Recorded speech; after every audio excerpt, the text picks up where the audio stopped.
Listed company उस company को कहते हैं जिसके शेयर्स मतलब खरीदे और बेचे जा सकते हैं, ठीक है। फिर उसके बाद ना कि अगर कोर्ट का ये ओपिनियन हो कि अगर कोर्ट को ये लगे कि ये बिल्कुल जस्ट एंड फेयर है कि इस कंपनी को बंद कर दिया जाए, अगर कंपनी के जो मेंबर्स हैं वो बेसिकली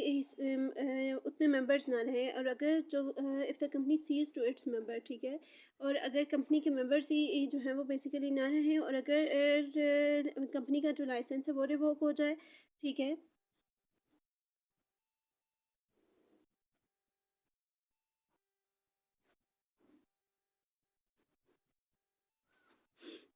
और अगर लिस्टेड कंपनी जो है वो बेसिकली क्या करे कि उस और अगर एक लिस्टेड कंपनी है वो बेसिकली क्या करे कि पूरे साल के लिए वो क्या हो जाए, सस्पेंड मतलब रुक जाए, तो तभी ये कोर्ट होती है वो बेसिकली क्या करती है, इसे वाइंड अप कर देती है और फेल टू कंप्लीट। और अगर कंपनी जो है वो बेसिकली अपने माइनिंग अप को जो है वो पूरे एक साल के लिए जो है वो बेसिकली वाइंड अप करने में मतलब एक कंपनी जो है वो बेसिकली क्या कर सके, एक साल के अंदर अंदर अपने आप को वाइंड अप ना कर सके, तो भी कोर्ट क्या करती है, इसे आकर वाइंड अप कर देती है। फिर उसके बाद ये याद रखने एक्सप्लेनेशन है कि मतलब ये स्कैम एक्टिविटीज़ मतलब कि देखिए कोर्ट आपको ये कहती है कि अगर कोई भी कंपनी है वो आपके साथ ये प्रॉमिस करती है कि आप हमें पेमेंट दें, आप हमारी कंपनी में आकर इन्वेस्टमेंट करें और हम जो है उसके बदले में आपको ज़्यादा प्रॉफिट देंगे, तो ये बेसिकली एक तरह से ये बेसिकली क्या होता है कि एक तरह से स्कैम टाइप एक्टिविटीज़ होती है, ठीक है। स्कैम टाइप एक्टिविटीज़ इस तरह से कि ये बेसिकली इस तरह की एक्टिविटीज़ होती है ना कि जिसमें कंपनी लोगों को प्रोवोक करती है कि प्रॉम्प्ट करती है कि वो मतलब जिसमें कंपनी लोगों को इनकरेज करती है कि लोग आएँ और इन्वेस्टमेंट करें, और इन रिटर्न कंपनी आपसे ये प्रॉमिस करती है कि हम आपको जो इन रिटर्न पेमेंट करेंगे वो डिपेंड करती है लक पर या कोई लॉटरी वगैरह निकल जाए, तो ये बेसिकली स्कैम एक्टिविटीज़ होती हैं, ठीक है। और कुछ ऐसी हमारे पास अथॉरिटीज़ होती है जैसे कि रेफरल मार्केटिंग होती है और पायरामिड्स होते हैं, पोंजी स्कीम होती है। रेफरल मार्केटिंग बेसिकली ये होती है कि जिसमें कंपनी आपको कंपनी आपको किसी प्रोडक्ट पर जो है वो बेसिकली डिस्काउंट इनकरेज करती है अपने कस्टमर्स को कि वो बेसिकली क्या करें कि रिकमेंड करें कंपनी के प्रोडक्ट्स दूसरों को। मतलब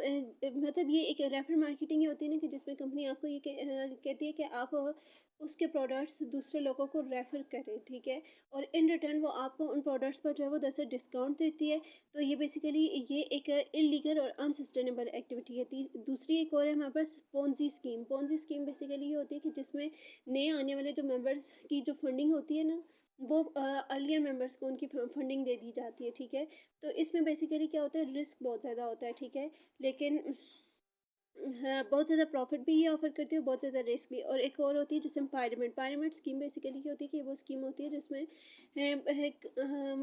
जिसमें क्या होता है कि अच्छा पायरामिड स्कीम, हाँ पायरामिड स्कीम बेसिकली ये वो स्कीम होती है जिसमें मतलब कि रिक्रूटमेंट रिक्रूटमेंट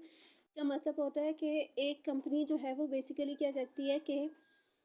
नए लोगों को भर्ती करती है, नए लोगों को जॉब्स देती है, फिर वो लोग उसे फ़ीस देते हैं, फिर जिस वक़्त कंपनी नए लोगों से फ़ीस देते हैं तो वो फ़ीस अपने मेंबर्स को दे देते हैं, ठीक है।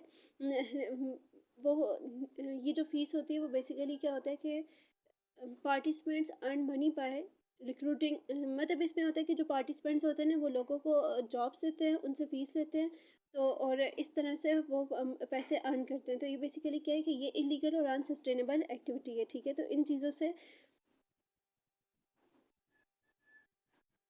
बचना चाहिए, ठीक है। फिर उसके बाद सेक्शन नंबर 302 है कि company when deemed unable to pay its डेब्ट, कि अगर एक क्रेडिटर है, ठीक है, इसका ये पार्ट ए में ये कह रहा है कि अगर कोई क्रेडिटर है और उसने 100,000 रुपीज़ क्रेडिटर वो होता है जिसने कंपनी के अंदर इन्वेस्टमेंट की होती है,